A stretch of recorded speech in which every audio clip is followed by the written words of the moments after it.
Teachings of Lord Caitanya, the Golden Avatar, a treatise on factual spiritual life by His Divine Grace A.C. Bhaktivedanta Swami Prabhupada, founder Acharya of the International Society for Krishna Consciousness. Introduction.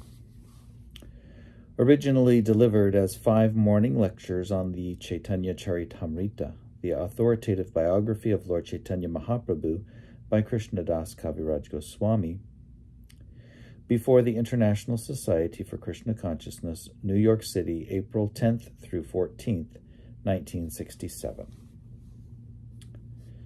The word Chaitanya means living force. Charita means character, and Amrita means immortal. As living entities, we can move, but a table cannot, because it does not possess living force. Movement and activity may be considered signs of the living force. Indeed, it may be said that there can be no activity without the living force. Although the living force is present in the material condition, this condition is not Amrita, immortal. The words Caitanya Charitamrita then may be translated as the character of the living force in immortality. But how is this living force displayed immortally? It is not displayed by man or any other creature in this material universe, for none of us are immortal in these bodies. We possess the living force, we perform activities, and we are immortal by our nature and constitution. But the material condition into which we have been put does not allow our immortality to be displayed. It is stated in the Katha Upanishad that eternality and the living force are characteristics of both ourselves and God. Although this is true in that both God and ourselves are immortal living beings, there is a difference.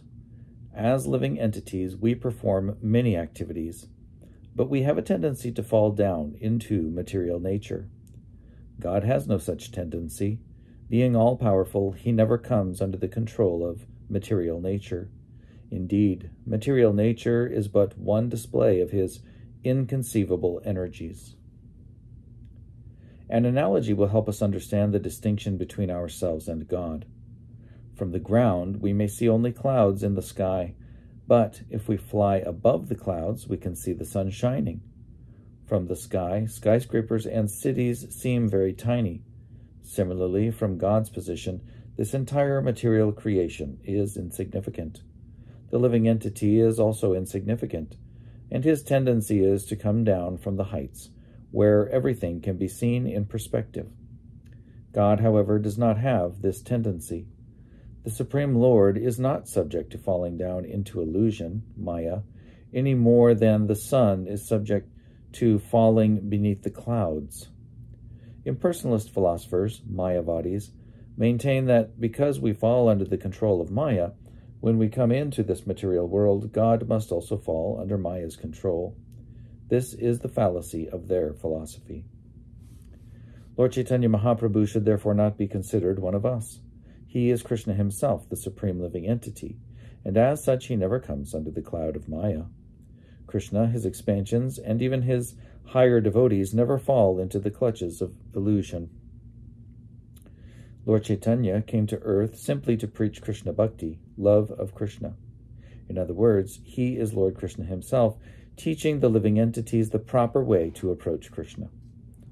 He is like a teacher who, seeing a student doing poorly, takes up a pencil and writes, saying, "Do it like this, A, B, C." From this, one should not foolishly think that the teacher is learning his ABCs. Similarly, although Lord Chaitanya appears in the guise of a devotee, we should not foolishly think he is an ordinary human being. We should always remember that Lord Chaitanya is Krishna, God himself, teaching us how to become Krishna conscious, and we must study him in that light. In the Bhagavad Gita 18:66, Lord Krishna says, quote, "Give up all your nonsense and surrender to me. I will protect you."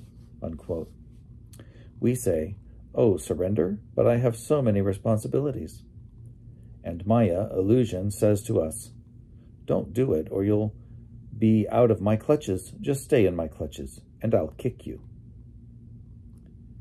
It is a fact that we are constantly being kicked by Maya, just as the male ass is kicked in the face by the she-ass when he comes for sex. Similarly, cats and dogs are always fighting and whining when they have sex.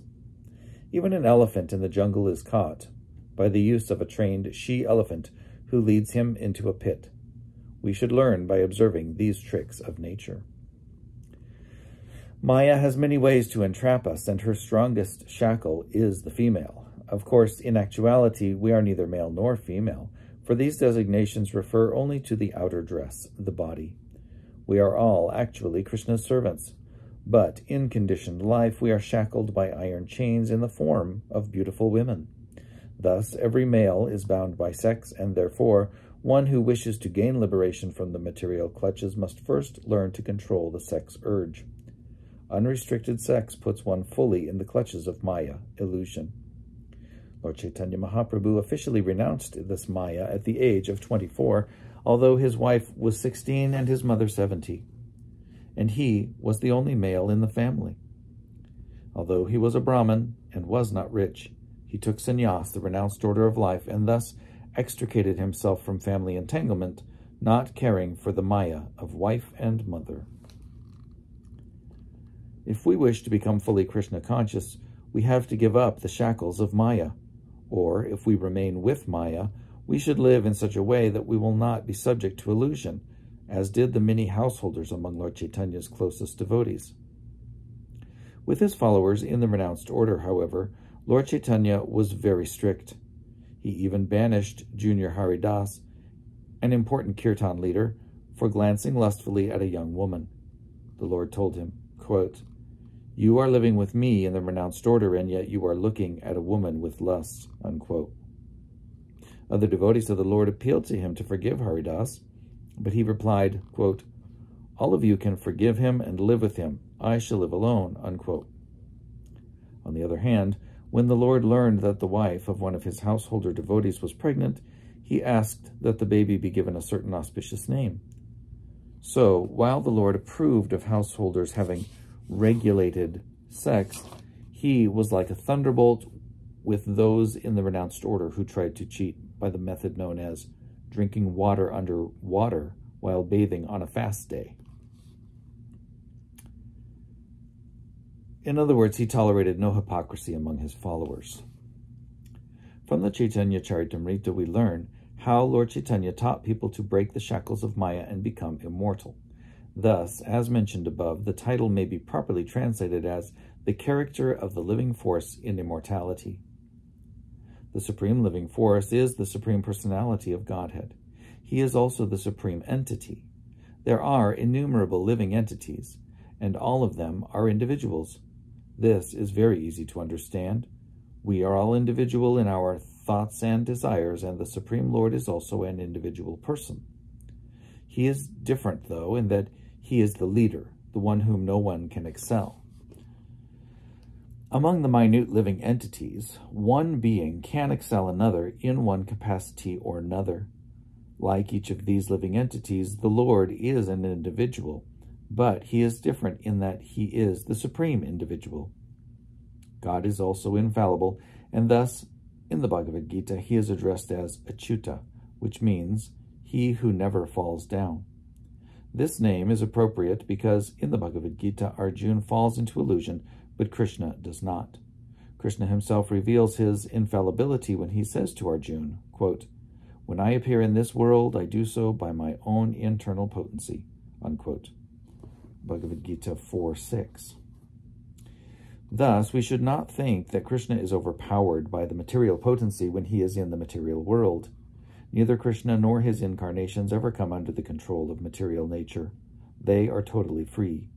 Indeed, in Srimad Bhagavatam, one who has a godly nature is actually defined as one who is not affected by the modes of material nature, although in material nature. If even a devotee can attain this freedom, then what to speak of the Supreme Lord? The real question is, how can we remain unpolluted by material contamination while in the material world? Srila Rupa Goswami explains that we can remain uncontaminated while in the world if we simply make it our ambition to serve Krishna. One may then justifiably ask, how can I serve? It is not simply a matter of meditation, which is just an activity of the mind, but of performing practical work for Krishna. In such work, we should leave no resource unused. Whatever is there, whatever we have, should be used for Krishna. We can use everything: typewriters, automobiles, airplanes, missiles. If we simply speak to people about Krishna consciousness, we are also rendering service. If our mind, senses, speech, money, and energies are thus engaged in the service of Krishna, then we are no longer in material nature. By virtue of spiritual consciousness or Krishna consciousness, we transcend the platform of material nature. It is a fact that Krishna, his expansions, and his devotees, that is, those who work for him, are not in material nature, although people with a poor fund of knowledge think that they are. The Caitanya Charitamrita teaches that the spirit soul is immortal, and that our activities in the material world are also immortal. The Mayavadis, who hold the view that the Absolute is impersonal and formless, contend that a realized soul has no need to talk. But the Vaishnavas, devotees of Krishna, contend that when one reaches the stage of realization, he really begins to talk. Quote, previously we only talked of nonsense, the Vaishnava says. Now let us begin our real talks of Krishna, unquote. In support of their view that the self-realized remain silent, the Mayavadis are fond of using the example of the water pot, maintaining that when a pot is not filled with water, it makes a sound, but that when it is filled, it makes no sound. But are we water pots? How can we be compared to them? A good analogy utilizes as many similarities between two objects as possible. A water pot is not an active living force, but we are. Ever-silent meditation may be adequate for a water pot, but not for us. Indeed, when a devotee realizes how much he has to say about Krishna, 24 hours in a day are not sufficient. It is the fool who is celebrated as long as he does not speak, for when he breaks his silence, his lack of knowledge is exposed. The Caitanya Charitamrita shows that there are many wonderful things to discover by glorifying the Supreme. In the beginning of the Caitanya Charitamrita, Krishnadas Kaviraj Goswami writes, quote, I offer my respect to my spiritual masters, unquote. He uses the plural here to indicate the disciplic succession. He offers obeisances not to his spiritual master alone, but to the whole parampara, the chain of disciplic succession, beginning with Lord Krishna himself. Thus, the author addresses the Guru in the plural to show the highest respect for all his predecessor spiritual masters. And after offering obeisances to the disciplic succession, the author pays obeisances to all other devotees, to the Lord himself, to his incarnations, to the expansions of Godhead, and to the manifestation of Krishna's internal energy. Lord Chaitanya Mahaprabhu, sometimes called Krishna Chaitanya, is the embodiment of all of these. He is God, Guru, devotee, incarnation, internal energy, and expansion of God. As his associate Nityananda, he is the first expansion of God. As Advaita, he is an incarnation. As Gadadhar, he is the internal potency. And as Srivas, he is the marginal living entity in the role of a devotee. And there is a plate to go with that.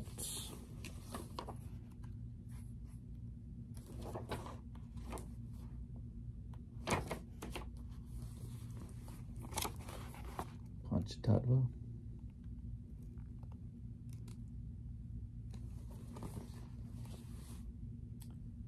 Thus, Krishna should not be thought of as being alone, but should be considered as eternally existing with all his manifestations, as described by Ramanujacharya.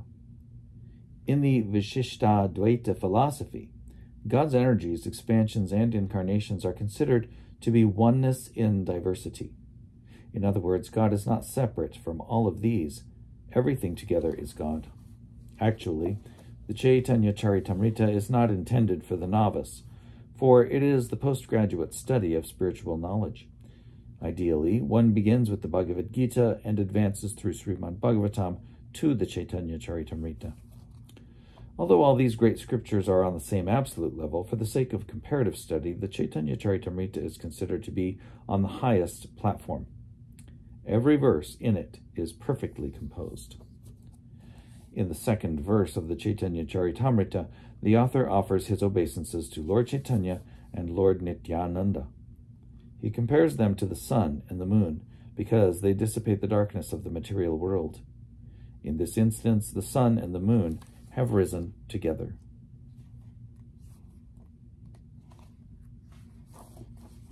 And here's the plate for that one. Gornitai.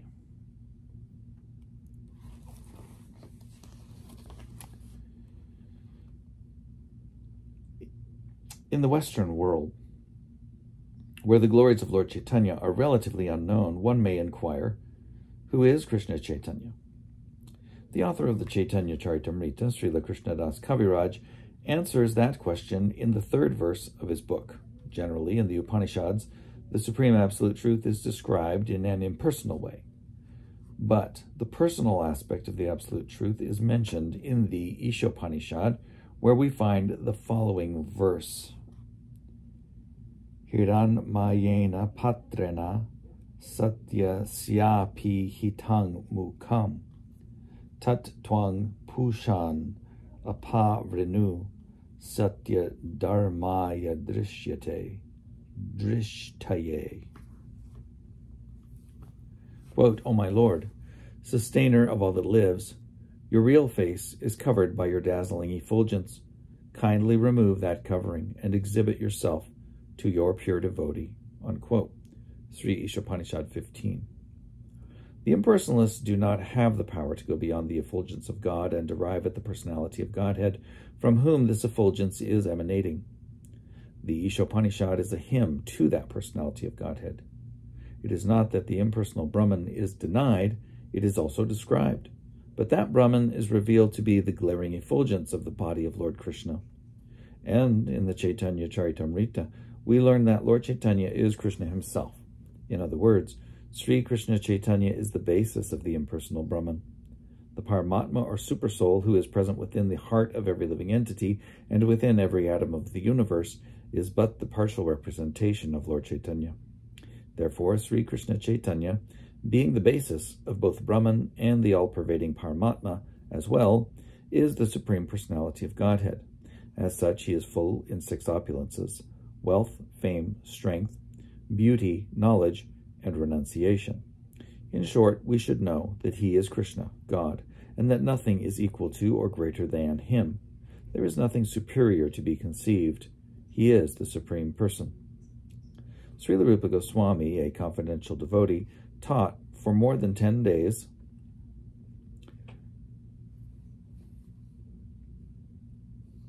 continually by Lord Chaitanya, wrote, Namo Maha Varanyaya Krishna Prema Pradayate Krishnaya Krishna Chaitanya Namne Guri Tushe Namaha.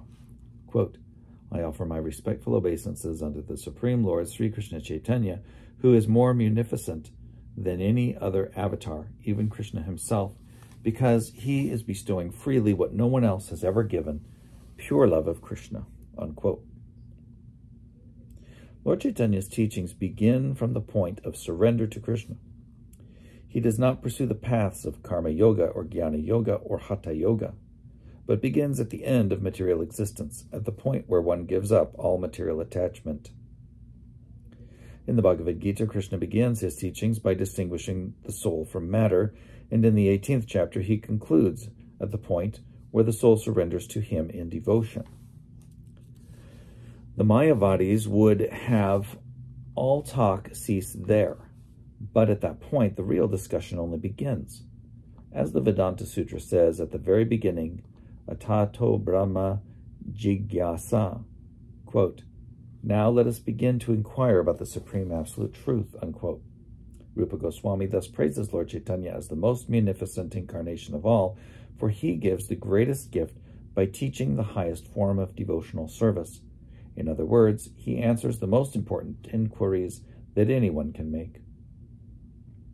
There are different stages of devotional service and God realization. Strictly speaking, anyone who accepts the existence of God is situated in devotional service. To acknowledge that God is great is something, but not much. Lord Caitanya, preaching as an acharya, a great teacher, taught that we can enter into a relationship with God and actually become God's friend, parent, or lover.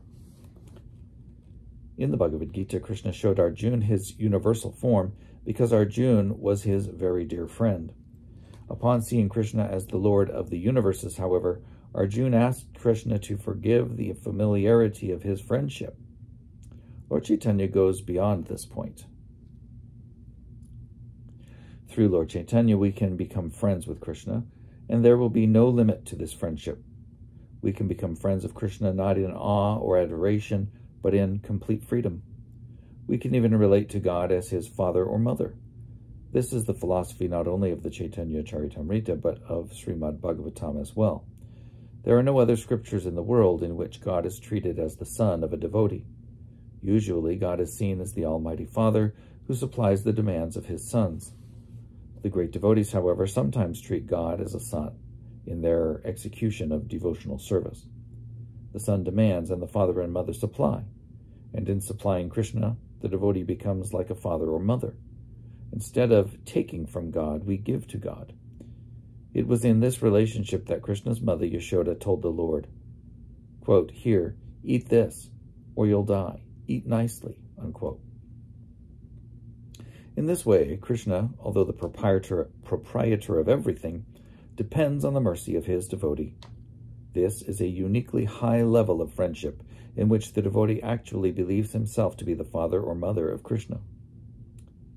However, Lord Chaitanya's greatest gift was his teaching that Krishna can be treated as one's lover.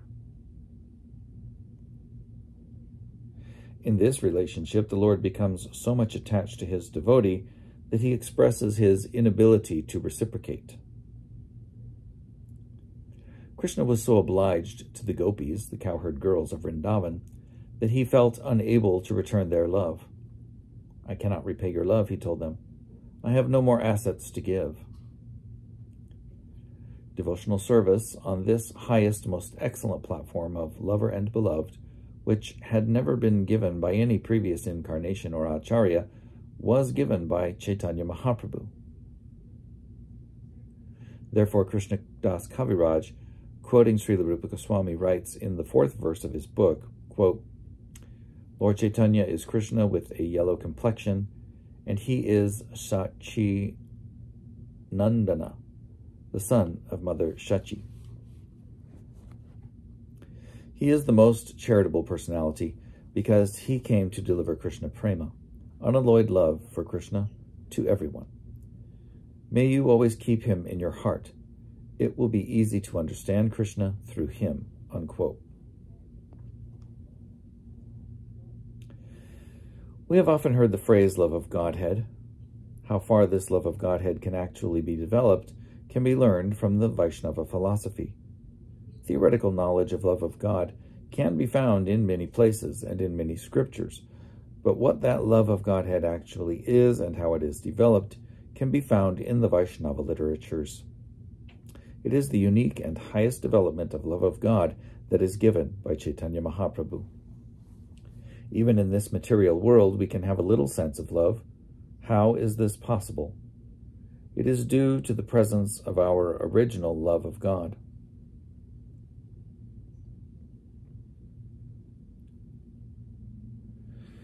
Whatever we find within our experience within this conditioned life is situated in the Supreme Lord, who is the ultimate source of everything. In our original relationship with the Supreme Lord, there is real love, and that love is reflected pervertedly through material conditions. Our real love is continuous and unending, but because that love is reflected pervertedly in this material world, it lacks continuity and is inebriating.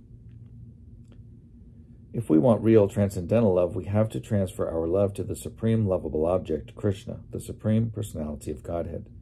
This is the basic principle of Krishna consciousness.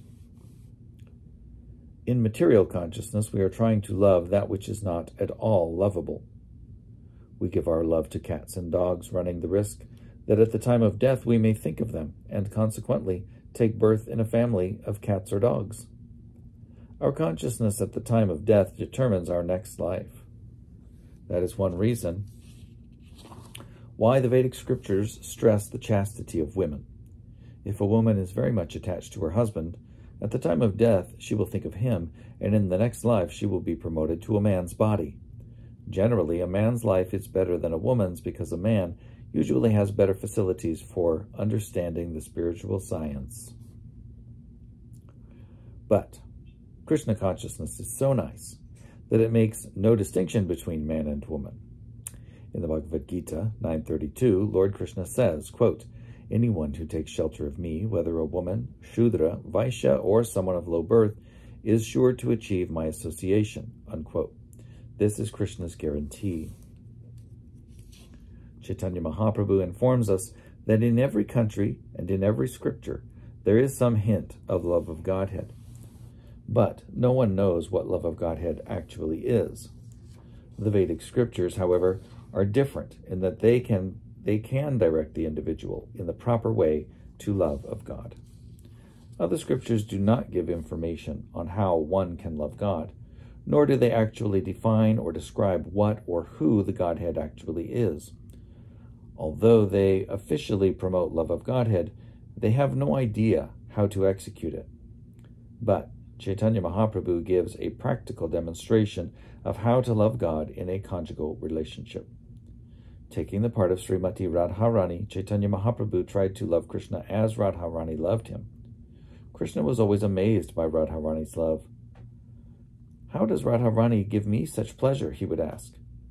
In order to study Radharani, Krishna lived in her role and tried to understand himself. This is the secret of Lord Chaitanya's incarnation.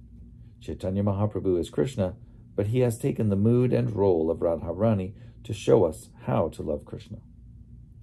Thus, the author writes in the 5th verse, quote, "I offer my respectful obeisances unto the Supreme Lord, who is absorbed in Radharani's thoughts."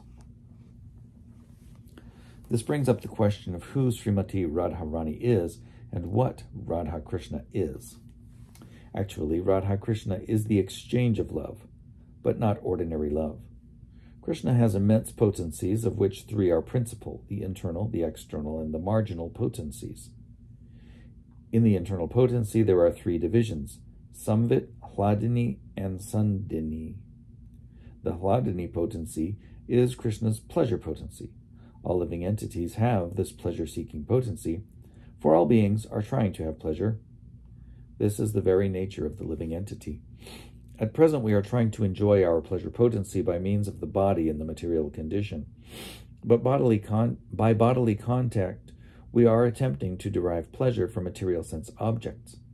But we should not entertain the nonsensical idea that Krishna, who is always spiritual, also tries to seek pleasure on this material plane.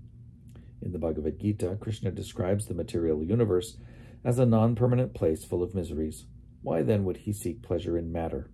He is the Supersoul, the Supreme Spirit, and his pleasure is beyond the material conception. To learn how Krishna enjoys pleasure, we must study the first 9 cantos of Srimad Bhagavatam, and then we should study the 10th canto, in which Krishna's pleasure potency is displayed in his pastimes with Radharani and the damsels of Vraja. Unfortunately, unintelligent people turn at once to the sports of Krishna in the Dashama Skandha, the 10th canto. Krishna's embracing Radharani or his dancing with the cowherd girls in the rasa dance are generally not understood by ordinary men, because they consider these pastimes in the light of mundane lust.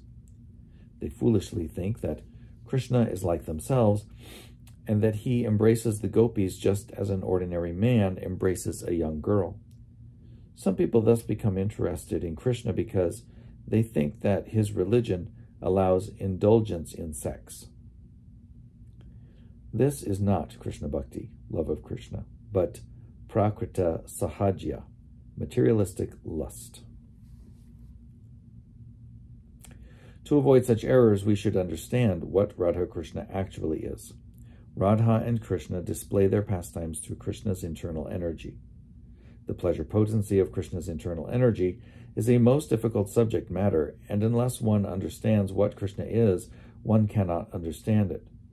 Krishna does not take any pleasure in this material world, but he has a pleasure potency. Because we are part and parcel of Krishna, the pleasure potency is within us also. But we are trying to exhibit that pleasure potency in matter. Krishna, however, does not make such a vain attempt. The object of Krishna's pleasure potency is Radharani. Krishna exhibits his potency as Radharani and then engages in loving affairs with her. In other words, Krishna does not take pleasure in this external energy, but exhibits his internal energy, his pleasure potency, as Radharani, and then enjoys her. Thus, Krishna manifests himself as Radharani in order to enjoy his internal pleasure potency. Of the many extensions, expansions, and incarnations of the Lord, this pleasure potency is the foremost and chief. It is not that Radharani is separate from Krishna. Radharani is also Krishna, for there is no difference between the energy and the energetic. Without energy, there is no meaning to the energetic, and without the energetic, there is no energy. Similarly, without Radha, there is no meaning to Krishna, and without Krishna, there is no meaning to Radha. Because of this, the Vaishnava philosophy first of all pays obeisances to and worships the internal pleasure potency of the Supreme Lord. Thus, the Lord and his potency are always referred to as Radha Krishna. Similarly, those who worship Narayana first of all utter the name of Lakshmi as Lakshmi Narayana. Similarly, those who worship Lord Ram first of all utter the name of Sita. In any case, Sita Ram, Radha Krishna, Lakshmi Narayana, the potency always comes first. Radha and Krishna are one, and when Krishna desires to enjoy pleasure, he manifests himself as Radharani. The spiritual exchange of love between Radha and Krishna is the actual display of Krishna's internal pleasure potency. Although we speak of when Krishna desires, just when he did desire we cannot say. We only speak in this way because in conditioned life we take it that everything has a beginning. However, in spiritual life everything is absolute, and so there is neither beginning nor end.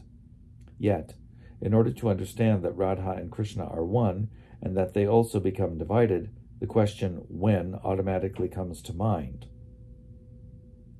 When Krishna desired to enjoy his pleasure potency, he manifested himself in the separate form of Radharani, and when he wanted to understand himself through the agency of Radha, he united with Radharani, and that unification is called Lord Caitanya.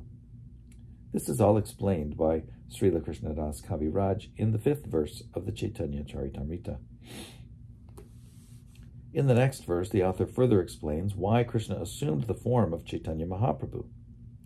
Krishna desired to know the glory of Radha's love. "Why is she so much in love with me?" Krishna asked. "What is my special qualification that attracts her so? And what is the actual way in which she loves me?" It seems strange that Krishna, as the Supreme, should be attracted by anyone's love. A man searches after the love of a woman because he is imperfect. He lacks something. The love of a woman, that potency and pleasure, is absent in man, and therefore a man wants a woman. But this is not the case with Krishna, who is full in himself. Thus, Krishna expressed surprise. "Why am I attracted by Radharani? And when Radharani feels my love, what is she actually feeling?" To taste the essence of that loving exchange, Krishna made his appearance in the same way that the moon appears on the horizon of the sea. Just as the moon was produced by the churning of the sea, by the churning of spiritual loving affairs, the moon of Caitanya Mahaprabhu appeared. Indeed, Lord Chaitanya's complexion was golden, just like the luster of the moon. Although this is figurative language, it conveys something of the meaning behind the appearance of Caitanya Mahaprabhu. After offering respects to Lord Chaitanya, Krishnadas Kaviraj begins offering them to Lord Nityananda in the 7th verse of the Caitanya Charitamrita. The author explains that Lord Nityananda is Balaram, who is the origin of Mahavishnu. Krishna's first expansion is Balaram, a portion of whom is manifested as Sankarshan, who then expands as Pradyumna. In this way, so many expansions take place.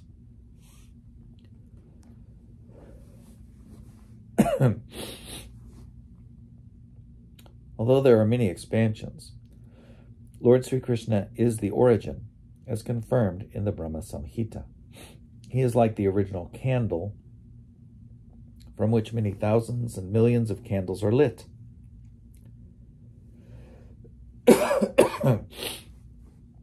Although any number of candles can be lit, the original candle still retains its identity as the origin. In this way, Krishna expands himself into so many forms, and all these expansions are called Vishnu Tattva. Vishnu is a large light, and we are small lights, but all are expansions of Krishna. I'm going to get a drink.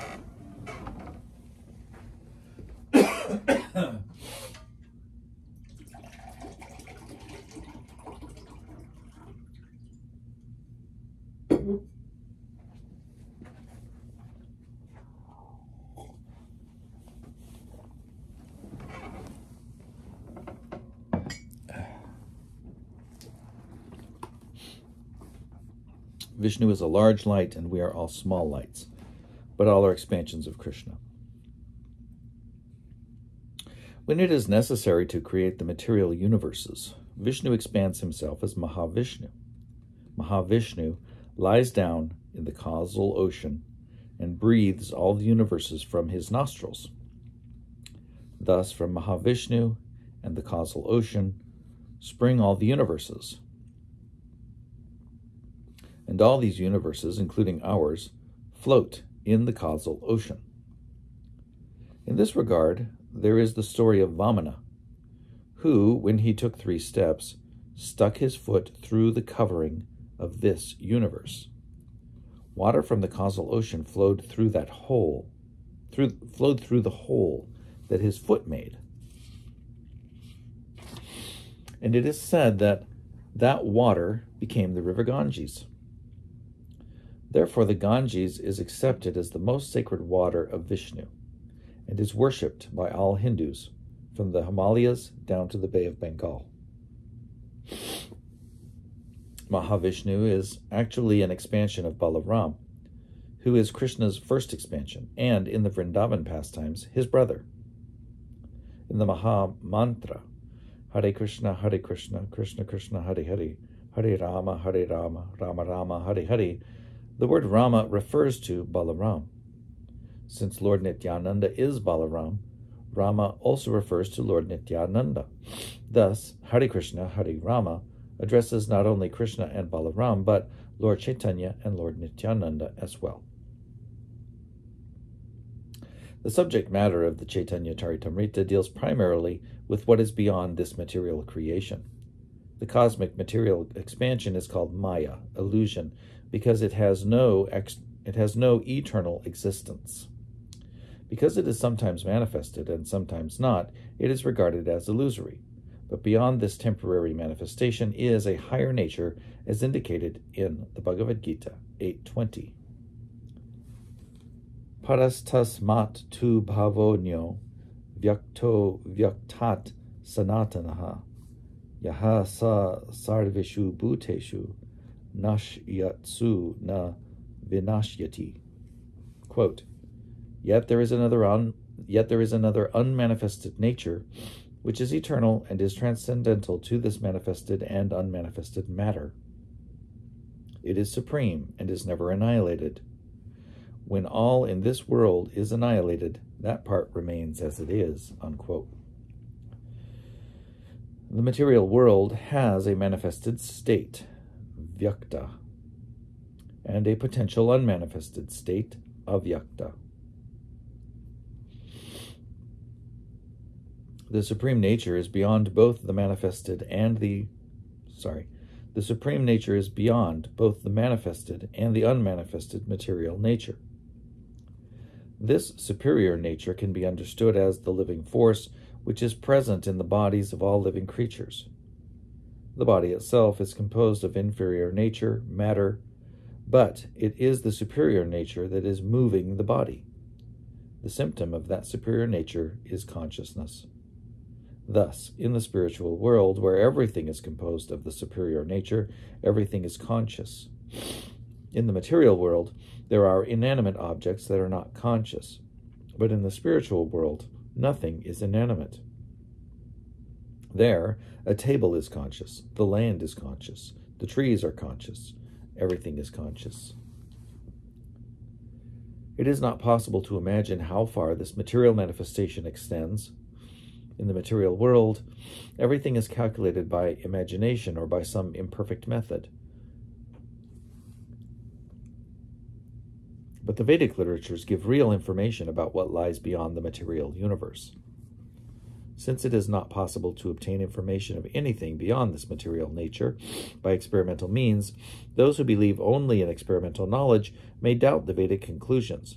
For such people cannot even calculate how far this universe extends, nor can they reach far into the universe itself. That which is beyond our power of conception is called achintya, inconceivable. It is useless to argue or speculate about the inconceivable. If something is truly inconceivable, it is not subject to speculation or experimentation. Our energy is limited, and our sense perception is limited. Therefore, we must rely on the Vedic conclusions regarding that subject matter which is inconceivable. Knowledge of the superior nature must simply be accepted without argument. How is it possible to argue about something to which we have no access? The method for understanding transcendental subject matter is given by Lord Krishna himself in the Bhagavad Gita, where Krishna tells Arjuna at the beginning of the 4th chapter, Imang vivasvate yogang proktavan aham avyayam vivasvan manave praha manur ikshvakave bravit. Quote, I instructed this imperishable science of yoga to the sun god, Vivaswan, and Vivaswan instructed it to Manu, the father of mankind, and Manu in turn instructed it to Ikshvaku. Unquote, Bhagavad Gita 4.1. This is the method of parampara, or disciplic succession. Similarly, Srimad Bhagavatam explains that Krishna imparted knowledge into the heart of Brahma, the first created being within the universe. Brahma imparted those lessons to his disciple Narada, and Narada imparted that knowledge to his disciple Vyasadeva. Vyasadeva imparted it to Madhvacharya, and from Madhvacharya the knowledge came down to Madhavendra Puri, and then to Ishvara Puri, and from him to Caitanya Mahaprabhu. One may ask that if Caitanya Mahaprabhu is Krishna himself, then why did he need a spiritual master? Of course, he did not need a spiritual master, but because he was playing the role of Acharya, one who teaches by example, he accepted a spiritual master. Even Krishna himself accepted a spiritual master, for that is the system. In this way, the Lord sets the example for men. We should not think, however, that the Lord takes a spiritual master because he is in want of knowledge. He is simply stressing the importance of accepting the disciplic succession. The knowledge taught in that disciplic succession actually comes from the Lord himself, and if the knowledge descends unbroken, it is perfect. Although we may not be in touch with the original personality who first imparted the knowledge, we may receive the same knowledge through this process of transmission. In Srimad Bhagavatam, it is stated that Krishna, the Absolute Truth, the personality of Godhead, transmitted transcendental knowledge into the heart of Brahma. This, then, is one way knowledge is received, through the heart. Thus, there are two processes by which one may receive knowledge. One depends directly upon the Supreme Personality of Godhead, who is situated as the Supersoul within the heart of all living entities, and the other depends upon the guru or spiritual master, who is an expansion of Krishna. Thus, Krishna transmits information both from within and from without. We simply have to receive it. If knowledge is received in this way, it doesn't matter whether it is inconceivable or not.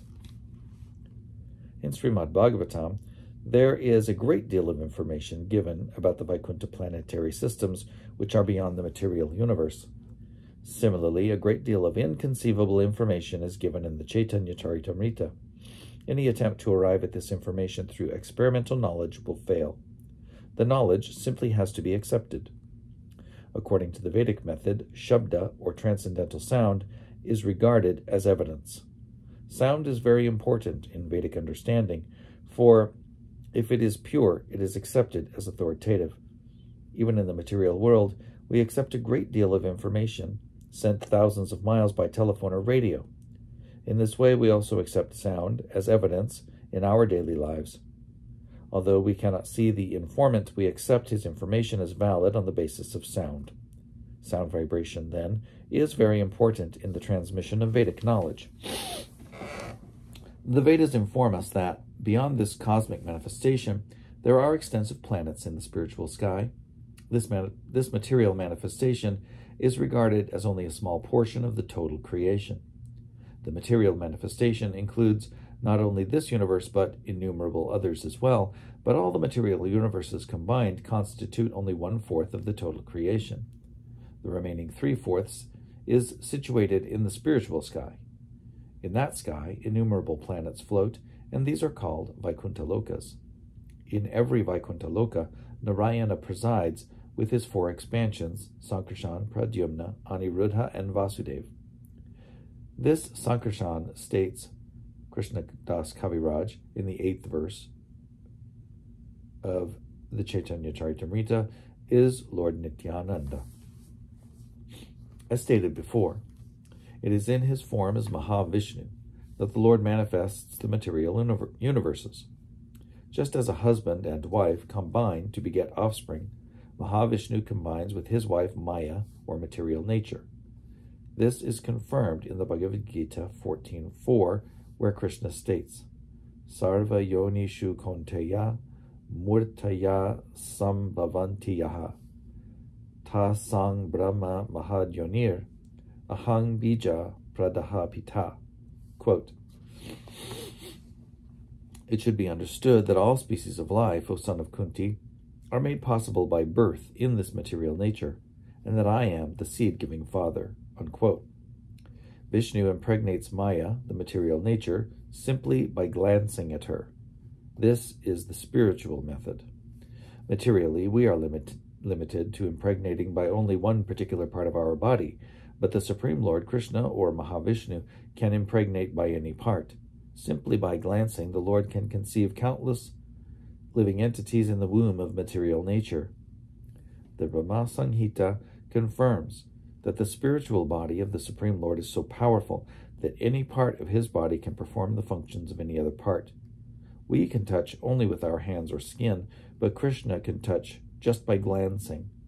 We can see only with our eyes. We cannot touch or smell with them. Krishna, however, can smell and also eat with his eyes. When food is offered to Krishna, we do not see him eating, but he eats simply by glancing at the food. We cannot imagine how things work in the spiritual world, where everything is spiritual. It is not that Krishna does not eat, or that we imagine that he eats. He actually eats, but his eating is different from ours. Our eating process will be similar to his when we are completely on the spiritual platform. On that platform, every part of the body can act on behalf of any other part. Vishnu does not require anything in order to create. He does not require the goddess Lakshmi in order to give birth to Brahma, for Brahma is born from a lotus flower that grows from the navel of Vishnu. The goddess Lakshmi sits at the feet of Vishnu and serves him. In this material world, sex is required to produce children, but in the spiritual world, a man can produce as many children as he likes without having to take help from his wife. So there is no sex there. Because we have no experience with spiritual energy, we think that Brahma's birth from the navel of Vishnu is simply a fictional story. we are not aware that spiritual energy is so powerful that it can do anything and everything. Material energy is dependent on certain laws, but spiritual energy is fully independent. Countless universes reside like seeds within the skin pores of Mahavishnu, and when he exhales, they are all manifested. In the material world, we have no experience of such a thing, but we do experience a perverted reflection in the phenomenon of perspiration. We cannot imagine, however, the duration of one breath of Mahavishnu, for within one breath, all the universes are created and annihilated. This is stated in the Brahma Samhita. Lord Brahma lives only for the duration of one breath, and according to our time scale, 4,320,000,000 years constitute only 12 hours for Brahma. And Brahma lives 100 of his years. Yet, the whole life of Brahma is contained within one breath of Mahavishnu.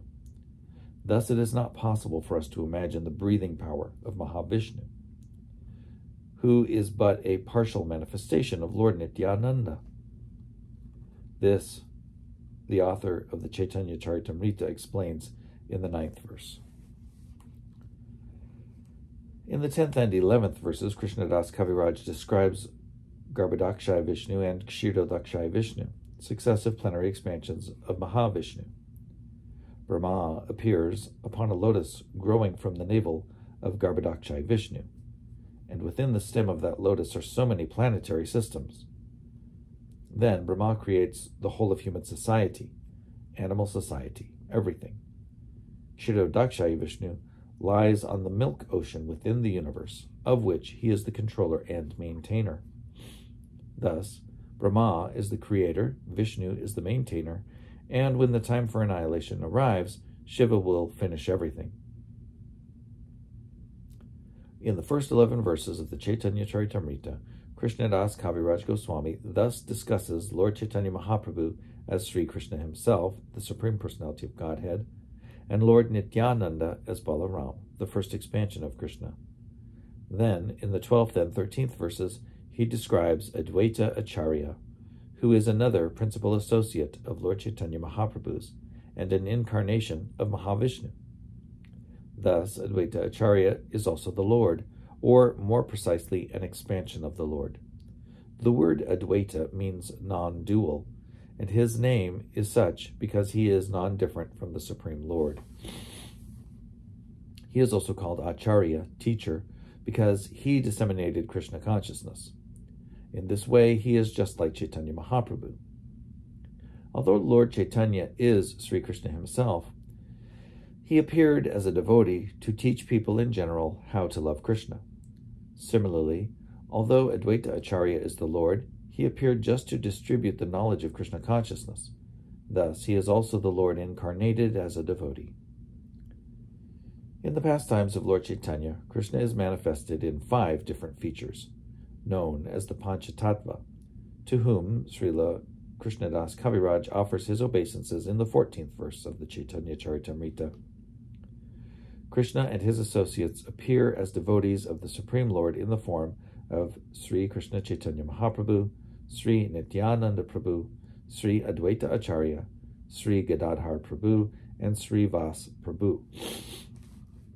In all cases, Chaitanya Mahaprabhu is the source of energy for all his devotees.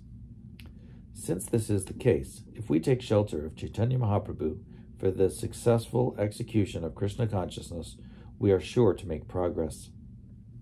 In a devotional song, Narottam Das Thakur sings, quote, "My dear Lord Chaitanya, please have mercy upon me. There is no one who is as merciful as you.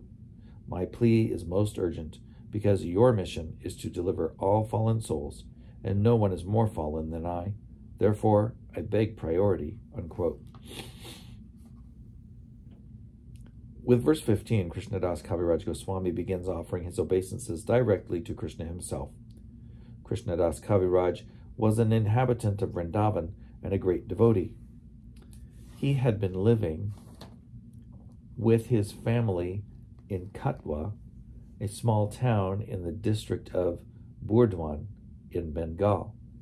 He worshipped Radha Krishna with his family, And once, when there was some misunderstanding among his family members about devotional service, he was advised by Nityananda Prabhu in a dream to leave home and go to Vrindavan. Although he was very old, he started out that very night and went to live in Vrindavan. While he was there, he met some of the 6 Goswamis, the principal disciples of Lord Chaitanya Mahaprabhu. He was requested to write the Caitanya Charitamrita by the devotees of Vrindavan. Although he began this work at a very old age, by the grace of Lord Chaitanya, he finished it. Today it remains the most authoritative book on Chaitanya Mahaprabhu's philosophy and life. When Krishnadas Kaviraj Goswami was living in Vrindavan, there were not very many temples. At that time, the 3 principal temples were those of Madan Mohan, Govindaji, and Gopinath. As a resident of Vrindavan, Krishnadas Kaviraj offers his respects to the deities in these temples and requests God's favor. Quote, "My progress in spiritual life is very slow, so I'm asking your help." Unquote. In the 15th verse of the Caitanya Charitamrita, Krishnadas offers his obeisances to the Madan Mohan Vigraha, the deity who can help us progress in Krishna consciousness. In the execution of Krishna consciousness, our first business is to know Krishna and our relationship with him. To know Krishna is to know one's self, and to know one's self is to know one's relationship with Krishna. Since this relationship can be learned by worshipping the Madan Mohan Vigraha, Krishnadas Kaviraj Goswami first establishes his relationship with him. When this is established, in the 16th verse, Krishnadas offers his obeisances to the functional deity Govinda. The Govinda deity is called the functional deity because he shows us how to serve Radha and Krishna. The Madan Mohan deity simply establishes that I am your eternal servant. With Govinda, however, there is actual acceptance of service. Govinda resides eternally in Vrindavan. In the spiritual world of Vrindavan, the buildings are made of touchstone, the cows are known as Sarabi cows, givers of abundant milk, and the trees are known as wish-fulfilling trees, for they yield whatever one desires. In Vrindavan, Krishna herds the Sarabi cows, and he is worshipped by hundreds and thousands of gopis, cowherd girls, who are all goddesses of fortune. When Krishna descends to the material world, this same Vrindavan descends with him, just as an entourage accompanies an important personage. Because when Krishna comes, his land also comes, Vrindavan is considered to exist beyond the material world. Therefore, devotees take shelter of the Vrindavan in India, for it is considered to be a replica of the original Vrindavan. Although one may complain that no kalpa-vrikshas, wish-fulfilling trees, exist there, when the 6 Goswamis were there, kalpa-vrikshas were present. It is not that one can simply go to such a tree and make demands. One must first become a devotee. The Goswamis would live under a tree for one night only, and the trees would satisfy all their desires. For the common man, this may all seem very wonderful, but as one makes progress in devotional service, all this can be realized. Vrindavan is actually experienced as it is by persons who have stopped trying to derive pleasure from material enjoyment. Quote, "When will my mind become cleansed of all hankering for material enjoyment, so I will be able to see Vrindavan?" Unquote. One devotee asks. The more Krishna conscious we become and the more we advance, the more everything is revealed as spiritual. Thus, Krishnadas Kaviraj Goswami considered the Vrindavan in India to be as good as the Vrindavan in the spiritual sky.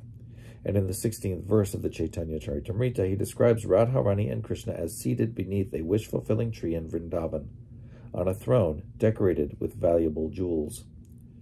There, Krishna's dear gopi friends serve Radha and Krishna by singing, dancing, offering betel nuts and refreshments, and decorating their lordships with flowers.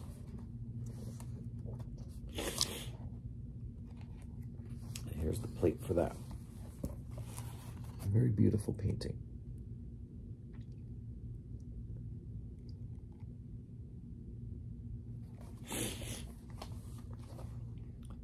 Even today in India, people decorate swinging thrones and recreate this scene during the month of July, August. Generally, at that time, people go to Vrindavan to offer their respects to the deities there.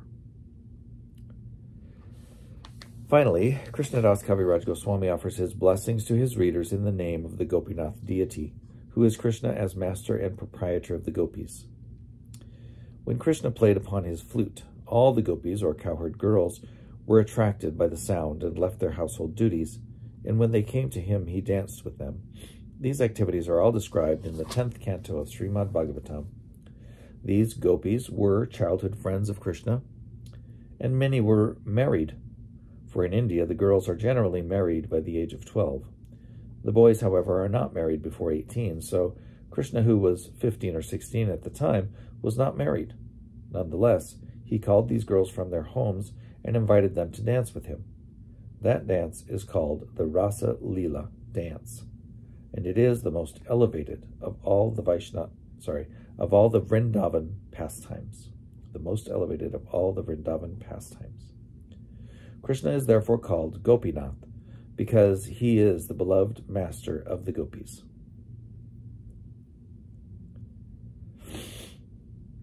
Krishnadas Kaviraj Goswami petitions the blessings of Lord Gopinath. Quote, "May that Gopinath, the master of the gopis, Krishna, bless you. May you become blessed by Gopinath." Unquote. The author of the Caitanya Charitamrita prays that just as Krishna attracted the gopis by the sweet sound of his flute, he will also attract the reader's mind by that transcendental vibration.